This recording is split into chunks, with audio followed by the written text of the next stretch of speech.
Realme company ఎప్పుడు mobile phones launch చేస్తూనే ఉంటుంది. దానిలో భాగంగా ఈరోజు మరొక mobile phone, this is nothing but Realme Narzo 50i. అంటే నార్జో సిరీస్ లో ఫోన్ వచ్చి చాలా కాలం అయింది. సో దీన్ని ఈ రోజే మధ్యాహ్నం 12:30కి అఫీషియల్ గా అయితే లాంచ్ చేయడం జరిగింది. యాజ్ ఆఫ్ నౌ అయితే ఈ వీడియో షూట్ చేసే టైంలో నాకు దీని ప్రైస్ అయితే తెలియదు. ఇఫ్ ఐఎమ్ నాట్ రాంగ్, దీన్ని అప్రాక్సిమేట్లీ వీళ్ళు 6-7 వేల రూపాయల బడ్జెట్ సెగ్మెంట్ లో మన ముందు తీసుకొచ్చేటువంటి అవకాశం ఉంది. 6,999 మేబీ పర్ఫెక్ట్ అని నేను అనుకుంటున్నాను.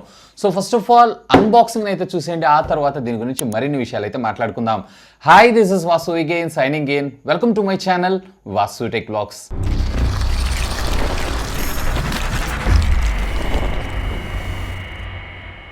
సో ఇక్కడ మీరు చూడొచ్చు Realme Narzo 50i prime, Realme Narzo branding తో పాటు మనకి దీని కలర్ అండ్ వేరియంట్ ని కూడా మీరు ఇక్కడ చూసారంటే ఇది మనకు పంపించింది mint green 4GB plus 64GB variant. Back side దీనికి సంబంధించినటువంటి కొన్ని హైలైట్ స్పెసిఫికేషన్స్ అండ్ ఇక్కడ సార్ వాల్యూస్ మీరు చూసారంటే మన ఇండియన్ స్టాండర్డ్స్ కు లోబడి ఉంది. బాడీకి మాత్రం మనకి అండర్ 1 ఉంది, కానీ హెడ్ కి మాత్రం 1 అబోవ్ మనకు రావడం జరిగింది. సో దీని అయితే నోటీస్ చేయండి. దీనిలో నా చార్జర్ ఇచ్చారా లేదా? ఎస్, మనకి ఇక్కడైతే చార్జర్ అయితే ప్రొవైడ్ చేశారు.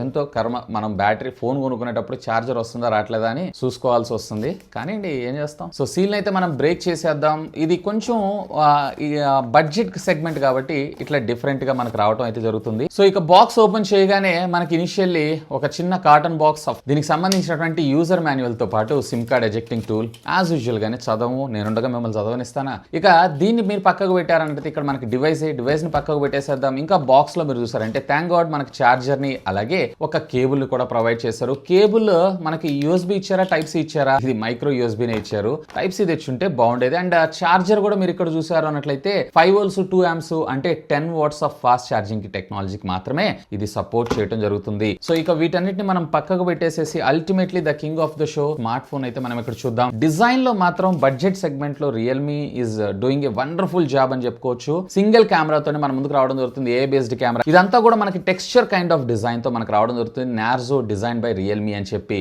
So friends, first of all దీని డిజైన్ అండ్ బిల్డ్ గురించి మనం మాట్లాడుకుందాం. As usual boxy kind of design. ఈ ఇయర్ లో maximum number of mobile phones, iPhone 12 వచ్చిందేమో కానీ మెజారిటీ ఆఫ్ ద బ్రాండ్స్ అన్ని కూడా ఈ బాక్సీ కైండ్ ఆఫ్ డిజైన్స్ ని మన ముందు తీసుకొని రావడం జరుగుతుంది. అండ్ సైడ్స్ అంతా కూడా ఇదంతా పాలికార్బన్ కి సంబంధించినటువంటి ప్లాస్టిక్ మెటీరియలే. ఈవెన్ ఫ్రంట్ వీళ్ళు ఏ ప్రొటెక్షన్ వాడారు ఏంటి అనే ఇన్ఫర్మేషన్ మాత్రం మనకి ఎక్కడ ప్రొవైడ్ చేయలేదు. Mostly if I'm not wrong వీళ్ళు పాండా గ్లాస్ టెక్నాలజీని ప్రొవైడ్ చేసేటువంటి అవకాశం ఉంది. అంత మించి అయితే లేదు. మేబీ అది కూడా ఉండకపోయినా ఆశ్చర్యపడాల్సిన ఇష్యూ అయితే లేదు. సో ఇక్కడ బ్యాక్ సైడ్ మీరు చూసారు అన్నట్లయితే కనుక ఇక్కడ గ్రూవ్స్ అయితే ప్రొవైడ్ చేశారు. ఇన్ హ్యాండ్ ఫీల్ అలాగే చేతి గ్రిప్ తో పాటు ఆ ఫోన్ కి ఫింగర్ ప్రింట్ అట్రాక్ట్ అయ్యేటువంటి అవకాశం కూడా చాలా తక్కువ. ఈవెన్ ఇక్కడ నార్జో అనేటువంటి బ్రాండింగ్ తో పాటు ఏ కెమెరా అండ్ సింగిల్ కెమెరా, అది కూడా 8 మెగాపిక్సెల్ కెమెరాని మన ముందు తీసుకొని రావడం అయితే జరిగింది. ఇక దీంట్లో మీకు సైడ్స్ చూసారంటే volume up and down button తో పాటు పవర్ ఆన్ ఆఫ్ బటన్. దీంట్లో side mounted finger print scanner అయితే ఉండదు. జస్ట్ మీకు ఏ బేస్డ్ ఫేస్ అన్లాక్ కావచ్చు, లేదా పవర్ లేదా మనకి పాస్వర్డ్ కావచ్చు, వీటినే మీరైతే యూజ్ చేసుకోవాల్సి ఉంటుంది. ఇన్ఫాక్ట్ ఇది వచ్చేటప్పటికి టోటల్ థిక్నెస్ 8.5 mm థిక్నెస్ తో పాటు అప్రాక్సిమేట్లీ ఇది 182 grams వెయిట్ గా రావడం జరుగుతుంది.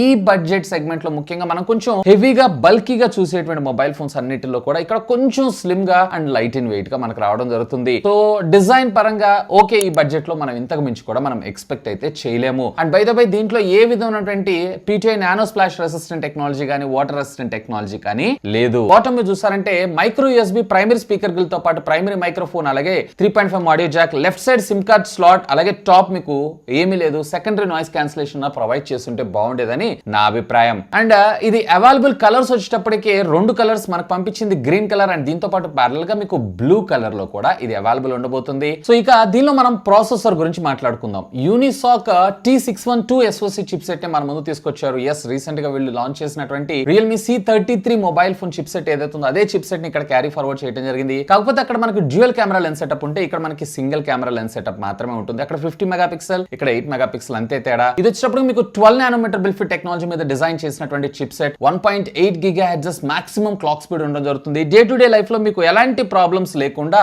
ఇది పర్ఫెక్ట్ గా అయితే వర్క్ అవడం జరుగుతుంది. అండ్ దీంట్లో మీకు వచ్చేటప్పటికి LPDDR4X టెక్నాలజీకి సంబంధించినటువంటి ర్యామ్, విర్చువల్ ర్యామ్ టెక్నాలజీ అయితే ఉండదు. అండ్ UFS 2.2 స్టోరేజ్ ని మన ముందు తీసుకొచ్చారు, విచ్ ఇస్ గుడ్. eMMC కాకుండా UFS ఏదైతే ఉందో కొంచెం రీడ్ అండ్ రైట్ స్పీడ్స్ ఏవైతే ఉన్నాయో బెటర్ గా ఉండేటువంటి అవకాశం అయితే ఉంది. ఇక దీన్ని పక్కకు పెట్టారు అన్నట్లయితే మీరు అప్ టు మెమరీ కార్డ్ సహాయంతో 1 TB దాకా ఎక్స్పాన్షన్ అయితే చేసుకోవచ్చు. డెడికేటెడ్ సిమ్ స్లాట్ మనకు ప్రొవైడ్ చేయడం జరిగింది. మీరు సెకండరీ సిమ్ కార్డ్ అయితే మీరు త్యాగం చేయాల్సిన అవసరం లేదు. ఇక దీంట్లో ఆపరేటింగ్ సిస్టమ్ విషయానికి వచ్చారు అంటే దీంట్లో ఆండ్రాయిడ్ ఆర్ అదేనండి రియల్మీకి సంబంధించినటువంటి custom UI Android 11R version అయితే మన ముందు తీసుకొని రావడం జరిగింది. హెవీ ప్రోగ్రామింగ్స్ ఏం లేకుండా చాలా స్మూత్ గా దీని అయితే ఆపరేట్ చేసుకోవచ్చు. అండ్ బై ద బై దీంట్లో మనకి బ్లాట్వేర్ కూడా పర్వాలేదు, ఎక్కువగానే ఇచ్చారు. ఆ బ్లాట్వేర్ ని తగ్గించి తీసుకొచ్చుంటే బాగుండేది. అంటే యాక్చువల్ గా నార్మల్ దానికి ఆర్ దానికి తేడా ఏంటి అంటే లైట్ వర్షన్ లో కొన్ని హెవీగా ఉండేటువంటి యాప్స్ మొత్తాన్ని రిమూవ్ చేస్తారు, గ్రాఫిక్స్ వీటన్నిటిని కంట్రోల్ చేస్తారు, బ్యాటరీ బ్యాకప్ అలాగే పెర్ఫార్మెన్స్ బాగుండడం కోసం. మళ్ళీ ఈ జంక్ రూపంలో అది తీసుకొస్తే అది కరెక్ట్ కాదనే నా అభిప్రాయం.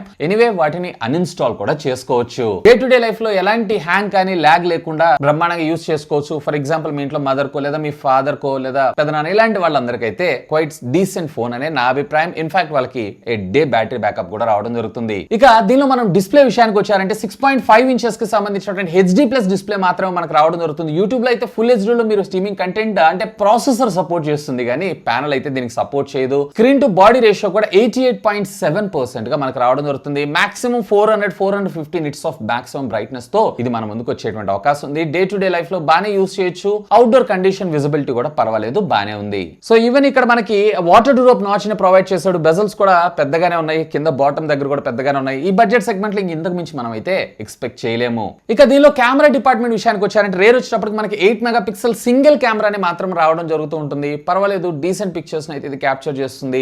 ఫ్రంట్ వచ్చేటప్పటికి వీళ్ళు 5 మెగాపిక్సెల్ కెమెరాని మన ముందు తీసుకొచ్చారు. ఫ్రంట్ అయితే మీకు పోర్ట్రేట్ ఉండదు. వీడియోలో మీరు మాక్సిమం 720-30 FPS లో వీడియోస్ రికార్డ్ చేయొచ్చు. ఫ్రంట్ రేర్ వచ్చేటప్పటికి 1080-60 FPS లో కూడా మీరు వీడియోస్ అయితే రికార్డ్ చేయొచ్చు.